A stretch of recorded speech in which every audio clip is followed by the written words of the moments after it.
La sangre aún manchaba sus manos cuando la sentencia fue dictada. «Cadena perpetua», pronunció el juez con voz firme. Santiago Muñoz no reaccionó. Sabía que ese juicio había estado arreglado desde el principio.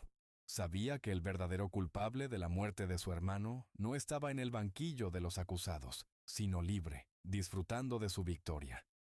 Cuando los guardias lo escoltaron fuera de la sala, él solo tenía una cosa en mente: escapar. No para ser libre, sino para hacer justicia con sus propias manos. Los días en la prisión de máxima seguridad de San Vicente eran largos y brutales. Santiago aprendió rápido que el respeto se ganaba a puñetazos. Cada noche en su celda planeaba su venganza, repasando una y otra vez los rostros de aquellos que le arrebataron a su hermano. Una noche, mientras terminaba su turno en la cocina de la prisión, un recluso se le acercó. Era Raúl Torres, un veterano en ese infierno. «Sé quién eres», dijo Raúl en voz baja, apoyando un codo en la mesa. «Y sé lo que quieres». Santiago levantó la mirada. No confiaba en nadie, pero sabía que en ese lugar la información valía más que el oro. «Sigue hablando», respondió él, sin dejar de picar las verduras. Raúl sonrió de medio lado. «Si quieres salir de aquí hay una sola forma, pero necesitarás aliados».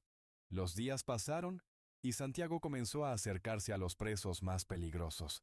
Sabía que no podía hacerlo solo. Se ganó la confianza de El Chino Ramírez, un experto en abrir cerraduras, y de Mateo Delgado, un exmilitar con contactos fuera de la prisión. El plan era simple, pero arriesgado: fugarse durante el traslado de presos a otro penal. Pero había un problema. Alguien dentro de la cárcel ya sospechaba algo. Una noche, mientras Santiago regresaba a su celda, un guardia lo interceptó. «Muñoz», dijo con una sonrisa siniestra, «sé lo que tramas, y te aseguro que nunca saldrás de aquí». Antes de que pudiera responder, sintió un golpe en la cabeza. Todo se volvió negro. Cuando despertó, estaba en la enfermería de la prisión. Su cabeza latía con dolor, y su boca tenía sabor a sangre. Pero lo peor no era eso.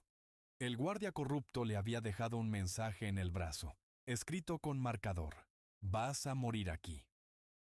Santiago se incorporó, ignorando el dolor. Si tenían dudas sobre su fuga, ahora no tenía opción. Tenía que escapar lo antes posible, y tenía que empezar esa misma noche. La primera jugada, Santiago sabía que no tenía mucho tiempo. El guardia que lo atacó probablemente estaba esperando el momento perfecto para deshacerse de él, sin que pareciera sospechoso. Necesitaba acelerar el plan y asegurarse de que todos sus aliados estuvieran listos. Esa noche, en la cena, se sentó en la mesa con El Chino y Mateo. Raúl Torres estaba al otro lado del comedor, asintiendo con disimulo. La señal estaba clara. Había llegado el momento de actuar. «El traslado es en 2 días», susurró Santiago mientras partía un trozo de pan. «Si no nos movemos ahora, será demasiado tarde». Mateo asintió y deslizó una nota bajo la bandeja de comida de Santiago. La leyó rápidamente. «Puerta del sótano. Medianoche». Después de la cena, Santiago regresó a su celda y esperó la hora indicada. Cuando los guardias hicieron la ronda, él y sus aliados estaban listos. Raúl tenía una ganzúa casera. El Chino, un pequeño cuchillo afilado. Mateo, por su parte, había conseguido un mapa de la prisión. La primera fase del escape era moverse por los túneles de mantenimiento sin ser detectados. Santiago lideró el camino, recordando cada detalle del plano. Sabía que si cometían un solo error, estarían muertos. Al llegar a la puerta del sótano, el Chino se agachó y comenzó a forzar la cerradura. La adrenalina hacía que cada segundo pareciera una eternidad.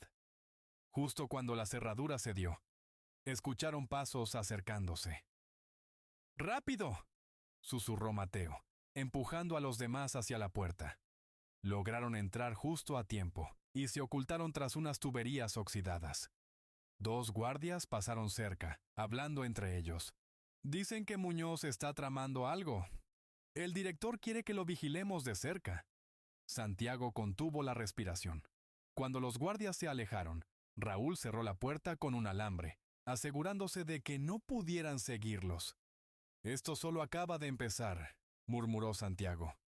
Sabía que la parte más peligrosa del escape aún estaba por venir, el punto de no retorno. El túnel era angosto y oscuro. La humedad impregnaba el aire, y el sonido de las gotas cayendo en el suelo de piedra hacía eco en la distancia. Santiago avanzaba con cautela, liderando al grupo. Cada paso era una prueba de paciencia y nervios de acero. De repente, Mateo se detuvo en seco. «Alto», susurró. Todos contuvieron la respiración. A pocos metros, un haz de luz apareció en la oscuridad. Alguien estaba en el túnel. Raúl sacó un arma improvisada, un destornillador afilado. El chino se preparó con su cuchillo. Santiago no necesitaba armas. Sus puños eran suficientes. El guardia que patrullaba el túnel se acercó, revisando el área. Santiago sabía que no podían retroceder.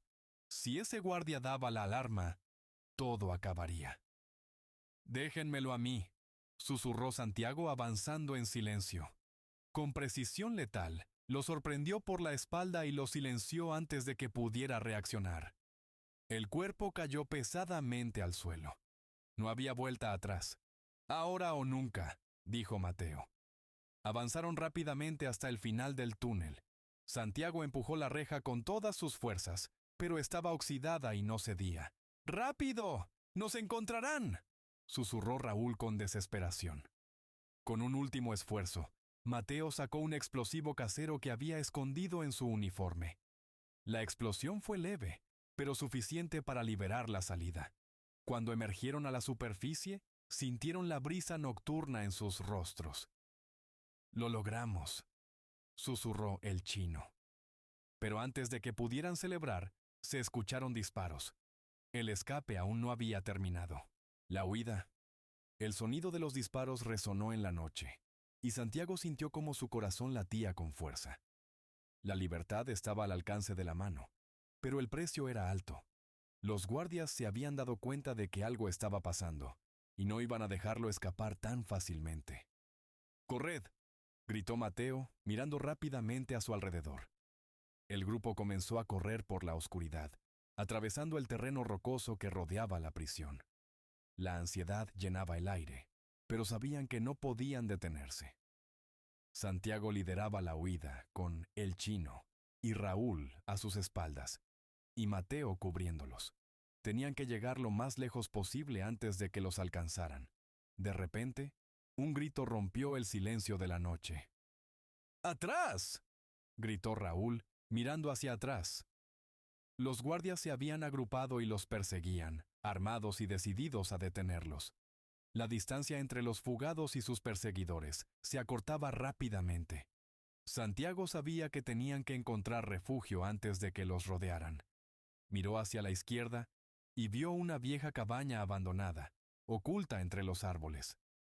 Sin pensarlo, tomó la delantera y corrió hacia allí. «¡Rápido! ¡Dentro!», ordenó. Entraron en la cabaña y cerraron la puerta con fuerza.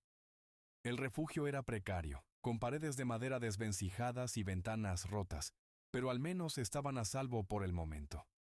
Santiago respiraba con dificultad, pero su mente no dejaba de funcionar. Sabía que el tiempo jugaba en su contra. Los guardias no tardarían mucho en rastrear su huella. «Necesitamos un plan», dijo mirando a sus compañeros. «La fuga no acaba aquí, aún debemos desaparecer». Raúl asintió. «Primero tenemos que deshacernos de los rastros. El director de la prisión tiene gente por toda la región. Si nos encuentran, será el fin». El grupo pasó horas en la cabaña, ideando su siguiente movimiento. Santiago sabía que no podían quedarse allí por mucho tiempo. La huida había sido un éxito parcial, pero ahora necesitaban desaparecer por completo. Cuando el sol comenzó a asomar en el horizonte, decidieron que era hora de moverse. Necesitaban tomar un tren que los llevaran a una ciudad cercana, donde podrían encontrar refugio y contactos que los ayudaran a salir del país. Pero la carretera estaba plagada de puestos de control, y el tren no pasaba desapercibido. Vamos a necesitar un vehículo, dijo el chino, que ya había estado pensando en eso. Santiago asintió. Vamos a por él. El precio de la libertad. El grupo se adentró en el bosque para evitar ser detectados. Sabían que si querían alcanzar la ciudad sin ser atrapados, debían seguir siendo invisibles. Cada paso tenía que ser calculado, y cualquier sonido podía traicionarlos. Después de varias horas de marcha, llegaron a una carretera secundaria. Allí, estacionado junto a un pequeño almacén, estaba el vehículo que necesitaban, una camioneta vieja pero en buen estado. Este será nuestro pasaporte, dijo Mateo, observando el vehículo. Raúl se acercó con su ganzúa, listo para abrirlo. Mientras tanto, Santiago y el chino mantenían la vigilancia, mirando en todas direcciones.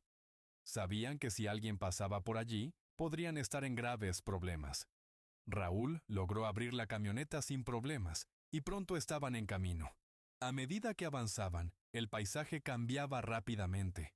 Se adentraron en áreas más rurales, lo que les daba algo de ventaja, ya que las patrullas policiales eran menos frecuentes. Sin embargo, la tranquilidad no duró mucho. Cuando se acercaban a un cruce de caminos, una patrulla policial apareció a lo lejos. Santiago sintió cómo la tensión se acumulaba en el aire. Si los detenían, todo estaría perdido. «Mantén la calma», susurró Raúl. «Si no reaccionamos, pasaremos desapercibidos». La patrulla pasó sin detenerse, pero el miedo seguía presente. Todos sabían que no podían bajar la guardia. Cuando finalmente llegaron a la ciudad, se dirigieron hacia un barrio apartado donde un contacto de Mateo los esperaba. Allí, encontrarían los medios para seguir adelante y desaparecer por completo. Pero Santiago no podía dejar de pensar en lo que había dejado atrás. Sabía que la huida apenas comenzaba. La libertad tenía un precio, y ese precio era alto. Cada paso los acercaba más a la oscuridad, y la sombra de la venganza seguía persiguiéndolos. El regreso al abismo. Santiago miraba por la ventana de la habitación donde se habían refugiado, el rostro marcado por la fatiga y la incertidumbre. La ciudad, con sus luces brillantes y su bullicio constante, le parecía lejana, ajena a todo lo que había vivido. Pero sabía que no podía quedarse allí mucho tiempo. Las fuerzas que lo perseguían no descansarían hasta atraparlo. El contacto de Mateo, un hombre llamado Hugo, les ofreció un pasaje a Sudamérica. Era la única opción que tenían si querían escapar de la mafia que controlaba la prisión y el director que los había traicionado. Hugo les entregó documentos falsos y los puso en contacto con un barco que zarpaba en 2 días. Sin embargo, a pesar de la aparente seguridad, Santiago no confiaba en nada ni en nadie. Sabía que alguien los estaba vigilando, y no era solo la policía.